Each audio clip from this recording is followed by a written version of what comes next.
Hello बच्चों, तो हम लोग स्पेशली डिस्कस करने वाले हैं सीवीटी के लिए मैथ का इम्पोर्टेंस क्या है। तो आपको जानकर आश्चर्य होगा कि जैसे हम जेई मेंस देते हैं और इससे बहुत सारे एनआईटीज में हमारे लिए ऑप्शंस खुले रहते हैं, और उसके बाद आईआईटी एडवांस देते हैं, जिसे आईआईटी या बहुत जो आईआईटी लेवल के इंस्टीट्यूट्स हैं उसमें हमें एडमिशन के मौके मिलते हैं। क्या आप जानते हैं कि सीवीटी का एग्जाम दे करके आप बीटेक कर सकते हैं? वो भी कैसे? जैसे बनारस सेंट्रल यूनिवर्सिटी टाइप के जो रिनाउंड जो यूनिवर्सिटीज है उसमें आप जा सकते हैं। वहां पे कंप्यूटर इंजीनियरिंग आपको स्पेशली मिलेगा, डेयरी इंजीनियरिंग मिलेगा, दूसरे सेंट्रल यूनिवर्सिटियों में सिविल इंजीनियरिंग मिल रहा है, इलेक्ट्रॉनिक्स मिल रहा है। मीन्स इसका मतलब ये है कि अगर आप जेई मेंस नहीं कर पाएंगे, अगर आपको लगता है कि आपके पास सफिशिएंट टाइम नहीं है जिससे आप बोर्ड और जेई मेंस के प्रिपरेशन में बैलेंस बना सकें, तो आप सीवीटी पर फोकस कीजिए। सीवीटी का सबसे प्लस पॉइंट क्या है कि सिर्फ और सिर्फ 12th का सिलेबस पूछा जाता है। अब 12th के सिलेबस में भी एनसीईआरटी ने जितने टॉपिक्स हटा दिए हैं उससे भी क्वेश्चन नहीं पूछा जाएगा। मीन्स अगर आप सही प्लानिंग करके आप तैयारी करते हैं सीवीटी का, इट मीन्स आपको एक अच्छा ट्रेड मिल सकता है, अच्छा आपको इंजीनियरिंग डिपार्टमेंट मिल सकता है, वो भी कहां पे? Central university. ये एक बड़ा अपॉर्चुनिटी है, शायद बहुत कम लोग जानते हैं कि यहां भी हम बीटेक करते हैं। बीबीए, बीए, बीएससी ये तो हर जगह आपको मिल जाएंगे, लेकिन अगर टॉप मोस्ट सेंट्रल यूनिवर्सिटी में आप बीटेक करना चाहते हैं, this is the golden opportunity to crack CVT. CVT में आप जितने अच्छे परसेंटाइल ला दो, और ये वन ऑफ इजीएस्ट टास्क है। मैं क्या कर रहा हूं कि मैं ये नहीं दावे के साथ बोल रहा हूं कि जो मैं मैथ्स में कराऊंगा वही आएगा, लेकिन जो मैं मैथ में कराऊंगा एग्जैक्टली वैसा ही आएगा। इसलिए फोकस कीजिए, और जो भी चैनल पे आपको मैं धीरे धीरे क्या करूंगा कि जितने भी टॉपिक्स है सारे के वीडियो लोड कर दूंगा, और अकॉर्डिंग टू पैटर्न क्वेश्चंस आपको बोर्ड पे रहेंगे। ये जो क्वेश्चन के पैटर्न है, अगर आप एनसीईआरटी बुक को भी अच्छे से फॉलो कर लेंगे तो मैथ में आपका मैक्सिमम स्कोर आ जाएगा। कहीं कहीं आपको 12th में भी हेल्प करेगा। तो चलिए स्टार्ट करते हैं। अभी हम कंटिन्यूटी है डिफरेंशियलिटी, दो चीज यहाँ पे डिस्कस करने वाले हैं। पहले आपको फॉर्मूले थोड़े से डिस्कस कर देता हूँ, फॉर्मूले के बाद जो पैटर्न है उस पे आपको क्वेश्चंस बताऊंगा। तो फर्स्ट ऑफ ऑल आप देखिए, अगर मान लीजिए कि कंटिन्यूटी को अगर हम डिस्कस करें, तो फर्स्ट ऑफ ऑल आप थोड़े से इसके बैक में जाओ। क्या चीज? कि लिमिट को कैसे डिफाइन करते हैं। तो अगर किसी भी पॉइंट पे at X is equal to A, suppose कर लो कि यहां पे हमें लिमिट को डिफाइन करना है, तो लिमिट एग्जिस्ट करता है, नो प्रॉब्लम। लेकिन लिमिट एग्जिस्ट करने के लिए हमें लेफ्ट और राइट लिमिट को डिफाइन करना पड़ता है। तो यहां पर लेफ्ट हैंड लिमिट अगर आप लेंगे कि left hand limit direct L H L लिख रहा हूं, ये आपको आ जाएगा limit H tends to 0 F of A plus A minus H. यहां पर हमने ए माइनस एच मीन्स ये जो क्वांटिटी ए माइनस एच है वो ए से कम है। अब आप राइट हैंड लिमिट ले लो। राइट हैंड लिमिट अगर लिए तो इसको लिखेंगे limit h tends to 0 F of a plus H. अब देखिए limit at x is equal to A exist, यहां पे लिमिट एग्जिस्ट करेगा if left hand limit is equal to right hand limit, left और राइट हैंड लिमिट एग्जिस्ट करना चाहिए। बहुत सारे लोग जो हैं वो लिखते हैं कि इसको फाइनाइट होना जरूरी है, लेकिन अगर हम देखें तो लेफ्ट और राइट लिमिट अगर इक्वल है और इनफाइनाइट है तो लॉजिकली वो भी वैलिड है। अब आप यहां पर इससे थोड़े आगे बढ़ जाओ। अब बोलेंगे कि fx, अब कंटिन्यूटी यहां पर यूज कर रहा हूं, ठीक है ना। fx is continuous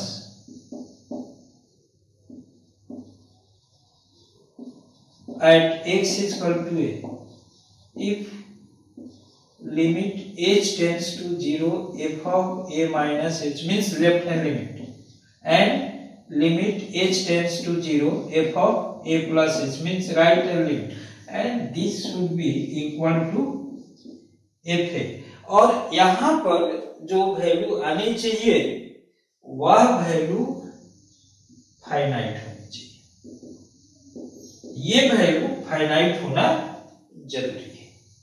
तो left hand limit, right hand limit और एफ ए की एक फाइनाइट वैल्यू हमें मिलनी चाहिए। इनफाइनाइट होने से हम उस पॉइंट पे ग्राफ को दिखा नहीं सकते, और इसलिए वो मेरे हिसाब से वो पॉइंट जो है नहीं यूज होना चाहिए जहां पर ये इनफाइनाइट हो, ठीक है। तो ये एक कंडीशन है जिसको हम लेकर के आगे बढ़े।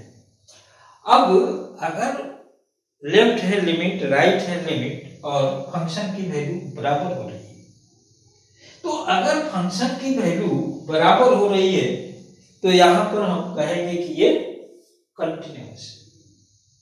लेकिन अगर ये वैल्यू बराबर है तो हम बोलेंगे कि लिमिट एग्जिस्ट करता है। तो कभी कभी क्या होगा कि लिमिट एग्जिस्ट होने के बावजूद भी फंक्शन कंटिन्यूअस नहीं होगा। कंटिन्यूटी में हम बहुत सारी चीजें डिस्कस करते हैं, लेकिन आपको पूरी पॉइंट अपने आप को सेट करके रखनी है। आपको बहुत इलेबोरेट कंडीशन में सीयूईटी के एग्जाम के लिए दिमाग नहीं लगाना। आपको इस फॉर्मूले पर आप जाएंगे, आपको पता चल जाएगा। ग्राफिकल मीनिंग क्या होगा? कंटिन्यू मीन्स ग्राफ टूटा नहीं है, एक्स इज इक्वल टू ए पर ग्राफ टूटा नहीं है। तो ग्राफ अगर बिना ब्रेक का है तो हम बोलेंगे कि फंक्शन कंटिन्यूअस है। अब आप डिफरेंशियबिलिटी को देखो, इतने ब्रीफ में डिस्कस कर दूंगा कि आपको ज्यादा टेंशन लेने की जरूरत नहीं पड़ेगी। अब डिफरेंशियबिलिटी के लिए यहां पर लेफ्ट हैंड डेरिवेटिव निकालेंगे, तो इसको लिखेंगे limit h tends to 0 f of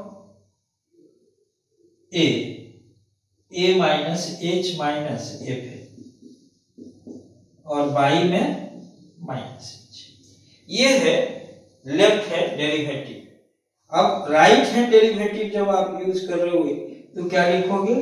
limit h tends to 0 f of a plus h minus f है बाई h। देखिए यहाँ पे माइनस यूज कर रहा हूं, यहाँ पे माइनस यूज कर रहा हूं, यहाँ पे प्लस यूज कर रहा हूं, यहाँ पे प्लस यूज कर रहा हूं। अगर फंक्शन डिफरेंशिएबल है तो लेफ्ट हैंड डेरिवेटिव और राइट हैंड डेरिवेटिव दोनों को इक्वल होना चाहिए। तो डिफरेंशिएबल है तो differentiable then left hand derivative should be equal to right hand derivative. Left और राइट इक्वल होने से हम बोलेंगे कि फंक्शन डिफरेंशिएबल है। अगर मान लो कि यूनिक वैल्यू इसका मिल गया, तो यूनिक वैल्यू मिलेगा, सपोज कीजिए कि इसकी वैल्यू को हमने क्या लिखा, f डैश a लिख दिया, और ये क्या है, यूनिक है। इसका मतलब क्या हो गया, इसका मतलब ये हो गया कि लिमिट, देखिए ये इधर जाकर के f डैश a के बराबर हो जाएगा, ये इधर जाकर के f डैश a के बराबर हो, ये जाकर इंटू हो जाएगा, ये जाकर इंटू हो जाएगा। तो रिजल्ट जो आएगा, limit h tends to 0 f a plus h is equal to limit h tends to 0 f of a minus h। तो सही है ना। तो ये जो वैल्यूज हमें मिल रहे हैं, और ये किसके बराबर मिल रहा है, f के बराबर मिल रहा है। ध्यान दीजिएगा, इधर जाकर के f डैश a कर दिया, ये जाकर 0 हो गया, ये जाकर 0 हो गया। अब ये वैल्यू 0 हो गए, ये वैल्यू 0 हो गए, means f a minus h f a के बराबर हो गया, f a plus h f a के बराबर हो गया। इसका मतलब क्या है कि अगर फंक्शन डिफरेंशिएबल है तो कंटिन्यूअस है। इसका मतलब हमने ये कंक्लूड कराया कि अगर फंक्शन डिफरेंशिएबल है तो डिफरेंशिएबिलिटी अगर है तो ये इंप्लाई करती है कंटिन्यूटी को, कंटिन्यूटी को ये इंप्लाई करती है। ठीक है जी, अगर फंक्शन डिफरेंशिएबल है इट शुड बी डिफरेंशिएबल, अगर डिफरेंशिएबल है इट शुड बी कंटिन्यूअस। लेकिन अगर कंटिन्यूअस है तो डिफरेंशिएबल होगा क्योंकि, तो वह कंटिन्यूअस हो भी सकता है, और कंटिन्यूअस अगर फंक्शन कंटिन्यूअस है तो डिफरेंशिएबल हो भी सकता है और नहीं भी हो सकता है। आपको मैं एग्जांपल लेकर के आपको बताता हूं। तो यहाँ पर हमने एग्जांपल लिया है, जो फर्स्ट एग्जांपल है, हमने कोशिश किया है कि आपको डायरेक्ट क्वेश्चन के फॉर्म में इसको हो सकता है कि ऐसा ही क्वेश्चन आपसे पूछा जाए। तो देखिए f(x) equal to mod x है, एनसीईआरटी की बुक में है। ये भी दिखाना है कि ये डिफरेंशिएबल कहाँ नहीं होता है, 0 पर ये डिफरेंशिएबल नहीं होता है। जब आप इधर ग्राफ इसका खींचेंगे, देखिए फर्स्ट के लिए जब इसका ग्राफ खींचेंगे तो ये आता है ऐसे, ये ऐसे इसका ग्राफ आता है। तो ये मॉड का ग्राफ है। हमने क्या कहा कि अगर आपको ग्राफ कहीं टूटा नहीं हो तो कंटिन्यूअस होगा। तो ग्राफ कहीं नहीं टूटा है, ये देखिए इधर ये इंफिनिटी तक जाएगा, ये इधर इंफिनिटी तक जाएगा, इसका मतलब है कि ये कंटिन्यूअस है। एक ऑप्शन दिख रहा है कंटिन्यूअस है डेरिवेटिव। लेकिन यहां पे ये कॉर्नर बना रहा है, मींस इधर का राइट डेरिवेटिव जो आएगा वो 1 आएगा और लेफ्ट डेरिवेटिव क्या आएगा, -1 आएगा। तो ऐसे कंडीशन में आप देख रहे हैं कि लेफ्ट और राइट डेरिवेटिव जो है वो इक्वल नहीं होगा। तो जब लेफ्ट और राइट डेरिवेटिव इक्वल नहीं होगा मींस फंक्शन जो है वो डिफरेंशिएबल नहीं होगा। तो ये फंक्शन जो है डिफरेंशिएबल नहीं है। लेकिन ये देखिए डिफरेंशिएबल ये कह रहा है, ये कह रहा है कि डिफरेंशिएबल है, ये कह रहा है कि डिफरेंशिएबल है कंटिन्यूअस। इसका मतलब क्या है कि फर्स्ट जो ऑप्शन है वो करेक्ट है। तो हमने ये भी कहा था कि अगर फंक्शन जो है कंटिन्यूअस है तो डिफरेंशिएबल नहीं भी हो सकता है। तो ये एग्जांपल हो गया कि फंक्शन अगर कंटिन्यूअस है तो डिफरेंशिएबल नहीं भी हो सकता है। तो ये कंटिन्यूअस है लेकिन डिफरेंशिएबल नहीं। अब आ जाइए इस क्वेश्चन पे, f(x) equal to x into mod x। तो अगर इसको हम बोले कि f(x) की जो वैल्यू आनी है वो x into minus X equal to -x² जब x लेस इक्वल टू 0 है, और इक्वल टू पॉजिटिव रहेगा तो x² जब x ग्रेटर देन 0। देखिए यहां से लेफ्ट हैंड डेरिवेटिव डायरेक्ट निकालिए। कैसे निकालिएगा? F dash x equal to minus 2x हो गया, ये लेफ्ट हैंड डेरिवेटिव है। और राइट हैंड डेरिवेटिव जब निकालेंगे तो F dash x equal to 2x हो गया, और एफ डैश 0 यहां भी रखने से 0 आएगा। ऐसे लिखने का मतलब है कि लेफ्ट हैंड डेरिवेटिव, तो ये भी 0 आ रहा है और राइट हैंड डेरिवेटिव भी 0 आ रहा है। तो ये जो वैल्यू है लेफ्ट हैंड डेरिवेटिव राइट, एक ही डाउटफुल पॉइंट था जहां पर ये हो सकता था कि डिफरेंशिएबल नहीं। आपने ऑब्जर्व किया कि नहीं भाई ये तो डिफरेंशिएबल है, क्योंकि एफ डैश लेफ्ट में जो वैल्यू मिल रहा है और ये जो स्पेशली निकाला जा रहा है, किसके लिए निकाला जा रहा है? 0 के लिए। तो 0 के लेफ्ट के लिए ऐसा है, 0 के राइट के लिए ऐसा है, तो दोनों वैल्यू इक्वल है। तो इसका मतलब क्या है कि डिफरेंशिएबल है। और जो फंक्शन डिफरेंशिएबल होगा वो फंक्शन तो कंटिन्यूअस होगा। तो फंक्शन अगर डिफरेंशिएबल है तो कंटिन्यूअस भी है। तो अब हम देखेंगे, और जो डाउटफुल पॉइंट था वहां पे डिफरेंशिएबल कंटिन्यूअस हो गया, तो ये ऑप्शन अपना करेक्ट हो गया कि F is continuous and differentiable and everywhere. बाकी सब में लोचा है, बाकी सब में किसी में कंटिन्यूअस नॉट है तो किसी में डिफरेंशिएबल नॉट है, तो उसको हम इग्नोर कर देंगे, करेक्ट ऑप्शन को टिक कर देंगे।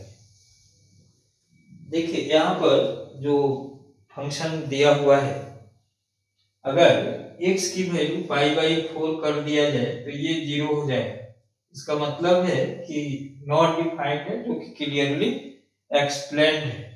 तो हमें f π/4 के लिए कोई वैल्यू कंस्ट्रक्ट करना होगा जिससे ये कंटिन्यूअस हो जाए। तो हमें f π/4 की वैल्यू किसके बराबर होनी चाहिए? फंक्शन के लिमिट के बराबर होनी चाहिए। तो फंक्शन का हम लिमिट निकाल देंगे कहां पर? x इक्वल टू π/4 पर। तो चलिए इसके लिए आप तैयार हो जाइए, इसको आप स्टार्ट कीजिए। तो देखिए लिमिट x टेंड्स टू π/4 हमने यूज किया है यहाँ पे। इसकी वैल्यू कितनी होनी चाहिए? f π/4 के इक्वल होनी चाहिए। तो अब है कि cos x minus sine x को हमने लिख दिया, cos x minus sine x, और cos 2x क्या होता है? cos square x minus sine square x होता है। तो ये लिमिट x टेंड्स टू π/4 और cos x minus sine x by cos x plus sine x into cos x minus sine x। अब देखिए ये जो है ये कट जाएगा। अब इसको हमने यूज किया लिमिट x टेंड्स टू π/4, या डायरेक्ट वैल्यू पुट कर दो, नथिंग इज प्रॉब्लम। तो ये 1/1/1/√2 प्लस 1/√2, तो ये कितना हो गया? 1/2/√2, तो कितना हो गया? 1/√2। ऑप्शन दिया हुआ है तो ये ऑप्शन आपका करेक्ट हो गया।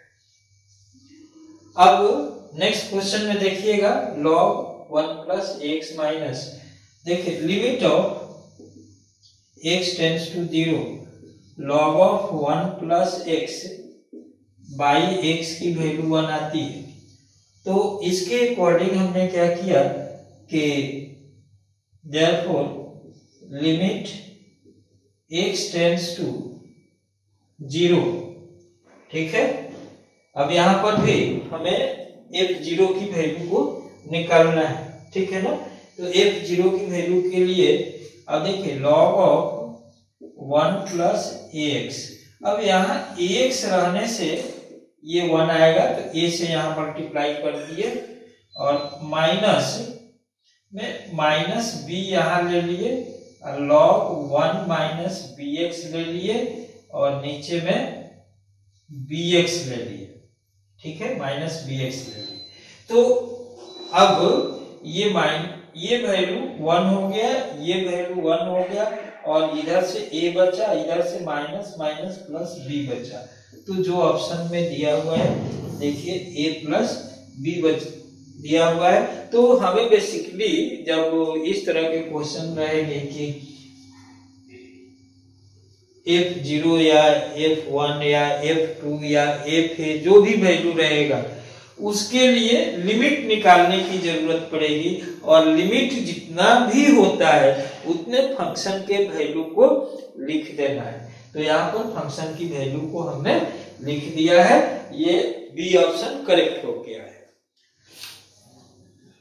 तो देखिए यहाँ पर जो वैल्यू दिया हुआ है कि fx equal to x plus 1, जब x की वैल्यू 1 से लेस है, f1 की वैल्यू 3 है, यहाँ पर x इक्वल टू 1, f1 की वैल्यू 3 है, और जब ग्रेटर देन 1 होगा x की वैल्यू तो ये bx स्क्वायर प्लस 1 होगा। इसका क्या मतलब है कि लेफ्ट लिमिट जब निकालेंगे तो इसको यूज करेंगे, means a plus 1 equal to 3 and b plus 1 equal to 3।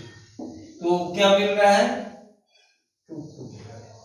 इतने इजी तरीके का क्वेश्चन है, बशर्ते कि ये समझ में आ जाए। तो ये एनसीईआरटी में क्वेश्चन है, और इस कैटेगरी से आप डायरेक्ट यहाँ पे वैल्यू पुट कर दो, यहाँ पे वैल्यू पुट कर दो, इधर से लेफ्ट लिमिट मिलेगा, इधर से राइट लिमिट मिलेगा, और वो f1 के इक्वल होगा। तो f1 की वैल्यू इस तरह से ये आ जाएगी। अब यहाँ पर देखें कह रहे कि f0 की वैल्यू क्या होनी चाहिए, ये कंटिन्यूअस। एक ही सिर्फ डाउटफुल पॉइंट है, और वह क्या है 0 है, क्योंकि डिनोमिनेटर में 0 नहीं होना चाहिए। तो 0 पर इसका लिमिट निकालना है। तो 0 पर लिमिट निकालने के लिए थोड़ा मेहनत करना होगा, क्योंकि हमें 11th के फॉर्मूले को यूज करना है जी। 1 माइनस कॉस, और 1 माइनस कॉस एक्स को क्या लिखते हैं 2 साइन स्क्वायर एक्स बाई 2, ये है x का पावर 4।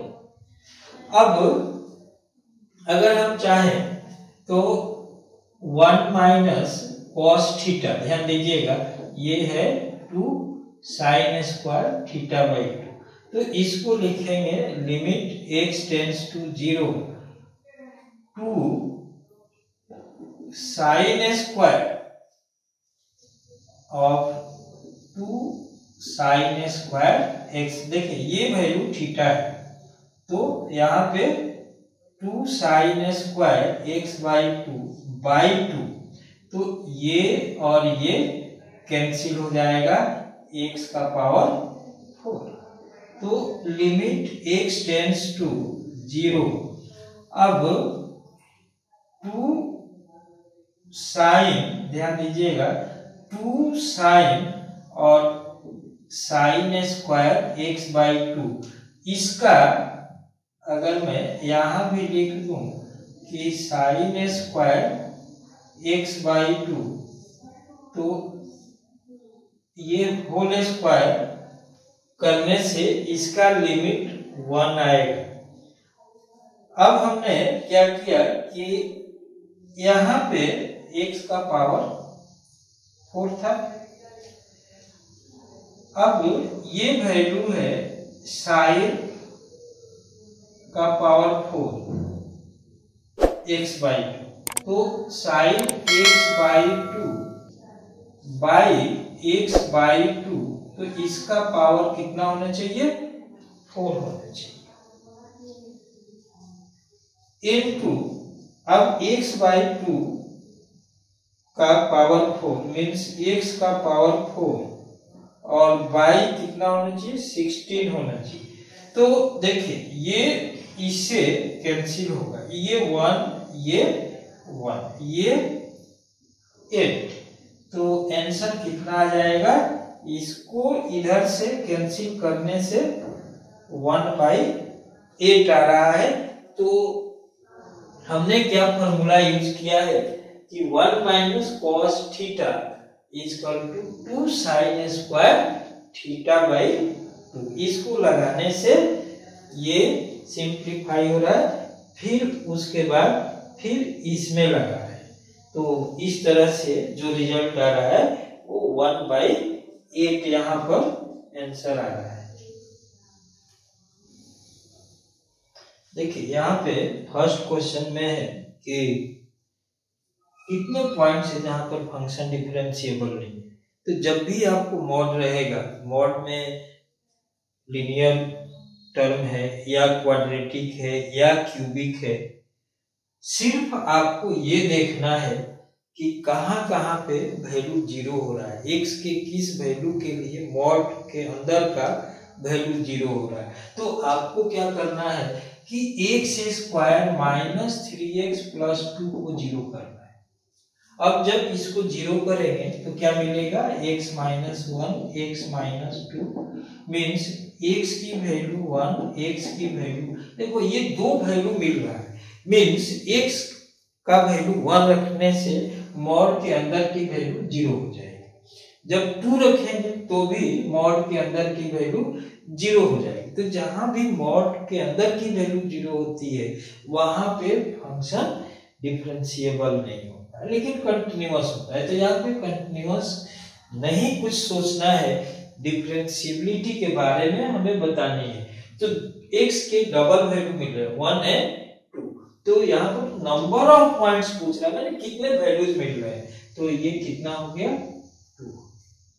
अब देखिए fx equal to x by 1 plus mod x, जहां भी मॉड रहेगा वहां पे डिफरेंशिएबिलिटी का डाउट रहेगा। तो फंक्शन हो सकता है कि 0 पर डिफरेंशिएबल नहीं हो।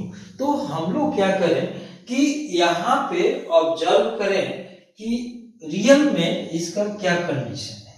तो अगर x की वैल्यू में देखिए, अगर मैं एट x इक्वल टू 0 यहाँ पर देखूं कि लेफ्ट हैंड डेरिवेटिव क्या मिलेगा, तो देखिए क्या मिलेगा, लिमिट h टेंस टू 0, ध्यान दीजिएगा h टेंस टू 0, x को चेंज कर दिए x माइनस 0 पे है ना, तो 0 माइनस h, ठीक है, x को रिप्लेस कर दिए 0 माइनस h, तो ये हो गया 1 प्लस माइनस h, ठीक है। तो रिजल्ट क्या मिलेगा, 0 मिलेगा। राइट हैंडेड तो ये हो गया दिस माइनस f0 की वैल्यू 0 है और y में माइनस h, तो देखिए माइनस h कैंसिल हो गया, इसकी वैल्यू कितनी मिल रही है, 1 मिल रही है। अब राइट हैंड डेरिवेटिव देखिए, राइट हैंड डेरिवेटिव जब देख रहे हैं तो इसकी value limit h tends to 0 f of 0 plus h, तो h by 1 plus mod h और माइनस f0 की वैल्यू 0 और बाई h, तो यहाँ भी वैल्यू क्या मिल रही है, h काट देने से 1 मिल रही है। मीन्स लेफ्ट हैंड डेरिवेटिव और राइट हैंड डेरिवेटिव की वैल्यू क्या मिल रही है, 1 मिल रही है। तो लेफ्ट और राइट हैंड डेरिवेटिव अगर 1 मिल गया, इसका मतलब है कि जो डाउटफुल पॉइंट था वहां पे फंक्शन डिफरेंशिएबल हो गया, तो हर जगह डिफरेंशिएबल होगा। यहाँ पे कह रहा है कि इसको छोड़ देना है, यहाँ पे कह रहा है कि भाई ये जो ऑप्शंस हैं ये is differentiable is given by option में है। एक्चुअल में ये भी करेक्ट है, लेकिन ये जो है मोस्ट करेक्ट है। The set of all points यहां पर इंपॉर्टेंट है, ऑल पॉइंट्स हमको देखना है, तो ऑल पॉइंट्स इसमें नहीं आ रहा है, इसमें ऑल पॉइंट्स नहीं आ रहा है, इसमें ऑल पॉइंट्स नहीं आ रहा है, इसलिए करेक्ट ऑप्शन क्या है, ये। देखिए फर्स्ट क्वेश्चन में कह रहा है कि fx इस तरह से डिफाइंड है, x e to the power minus और ब्रैकेट में 1 बाई mod x plus 1 by x, जब x 0 नहीं, और इसकी वैल्यू f0 की वैल्यू 0 है, ऑप्शंस दिए हुए हैं। तो पहले हम क्या करेंगे, कंटिन्यूटी टेस्ट कर लेंगे। अगर कंटिन्यूटी में फेल हो गया तो डिफरेंशिएबल भी नहीं होगा, लेकिन अगर कंटिन्यूटी में पास हो गया तो डिफरेंशिएबिलिटी भी चेक करनी है। तो फर्स्ट ऑफ ऑल हम लोग क्या करें कि f0 तो ऑलरेडी दिया हुआ है, लेफ्ट हैंड लिमिट ले लेते हैं। तो लिमिट h टेंड्स टू 0, ये देखिए माइनस h हो गया और e to the power minus of minus 1/h plus 1/h, ये कैंसिल हो गया और h की वैल्यू 0 है तो रिजल्ट कितना आ जाएगा, 0 आ जाएगा। राइट हैंड लिमिट अगर लेंगे तो ये आ जाएगा limit h tends to 0 h into e to the power minus of 1/h plus 1/h, तो ये limit h tends to 0 h by e to the power 2/h, तो ये देखिए ये इनफाइनाइट हो गया, 0 by इनफाइनाइट ये क्या हो जाएगा, 0 हो जाएगा। तो left hand limit right hand limit f0 के बराबर है, f0 की वैल्यू 0 है तो इसका मतलब है कि कंटिन्यूअस है। तो continuous for all but not differentiable, इसका मतलब है कि और भी हमें टेस्टिंग की जरूरत है कि फंक्शन डिफरेंशिएबल है कि नहीं है। तो अब हम लेफ्ट हैंड डेरिवेटिव को यूज करते हैं।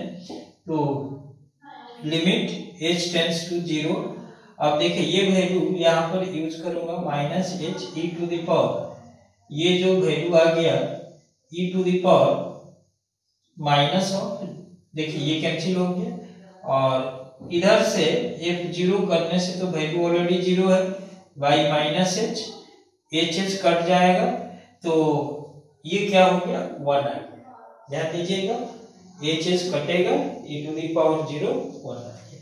अब राइट हैंड डेरिवेटिव देखते हैं तो ये आ गया limit h tends to 0 h e to the power minus 2/h minus 0 और y में प्लस h, तो लिमिट h टेंड्स टू 0, अब देखिए h तो कट जाएगा 1/e to the power minus 2/h, तो यहाँ पर जो 2/h, तो ये जो वैल्यू कटेगा लेकिन यहाँ पर आ रहा है 1/इनफाइनाइट तो ये 0 आ रहा है, तो इधर से ये 0 आ रहा है, इधर से ये वैल्यू 1 आ रहा है, ध्यान दीजिएगा। तो अब ये जो लिमिट हमने निकाला वो लेफ्ट और राइट इक्वल नहीं है, तो कंटिन्यूअस हुआ बट नॉट डिफरेंशिएबल हुआ, कंटिन्यूअस तो है लेकिन डिफरेंशिएबल नहीं है। अब आप नेक्स्ट क्वेश्चन को देखिएगा कि नेक्स्ट क्वेश्चन में क्या कह रहा है। तो नेक्स्ट क्वेश्चन आपको है कि फंक्शन ऐसे डिफाइंड है और बताना है कि कंटिन्यूअस डिफरेंशिएबिलिटी दोनों ही एक साथ चेक करनी है। तो एट x इक्वल टू 0, मुझे लगता है कि समथिंग मिसिंग है, 1 मिनट थोड़ा सा वेट कीजिएगा। अगर हाँ यहाँ पे और इक्वल टू 0, देखो इक्वल टू 0 जब x की वैल्यू 0, ये भी होना जरूरी है। तो चूंकि 0 पे डिफाइन नहीं था इसलिए ये थोड़ा इनकम्प्लीट लग रहा था। तो अब आप f0 की वैल्यू 0 है, लेफ्ट हैंड लिमिट जब आप यूज कर रहे हैं तो इसकी value limit h tends to 0 1 plus e to the power minus of 1/h, तो limit h tends to 0 1/1 plus 1/e to the power 1/, देखिए ये इनफाइनाइट रहेगा तो 1/इनफाइनाइट 0 हो गया, 1/1 प्लस, देखिए ये इनफाइनाइट 1/इनफाइनाइट क्या होगा, 0 होगा, तो इसकी वैल्यू 1 आएगी। अब राइट हैंड लिमिट देखते हैं कि राइट हैंड लिमिट क्या रहा है। तो limit h tends to 0 1/1 plus e to the power 1/h, तो 1/h जैसे हमने लिखा है तो ये इनफाइनाइट आ रहा है, तो ये इनफाइनाइट आ रहा है तो इसकी वैल्यू क्या आ गई 1/1 प्लस इनफाइनाइट मीन्स ये क्या हो जाएगा 0। तो लेफ्ट और राइट लिमिट जब इक्वल नहीं होगा तो फंक्शन यहीं पे डिसकंटिन्यू हो गया, तो उसके डिफरेंशिएबिलिटी को चेक करने की जरूरत नहीं है, क्योंकि जो फंक्शन कंटिन्यूअस होता है वही डिफरेंशिएबल हो भी सकता है या नहीं भी हो सकता, लेकिन जो अगर डिसकंटिन्यूअस है तो डिफरेंशिएबल नहीं होगा, इसलिए फर्दर टेस्ट की जरूरत नहीं है। तो यहाँ पर हमें देखना है कि ये कह रहा है डिसकंटिन्यूअस है x इक्वल टू 0। तो x इक्वल टू 0 पर डिसकंटिन्यूअस है। यहीं पर हमारा क्वेश्चन कंप्लीट हो जाता है। अब फर्दर हमें टेस्ट की कोई जरूरत नहीं है।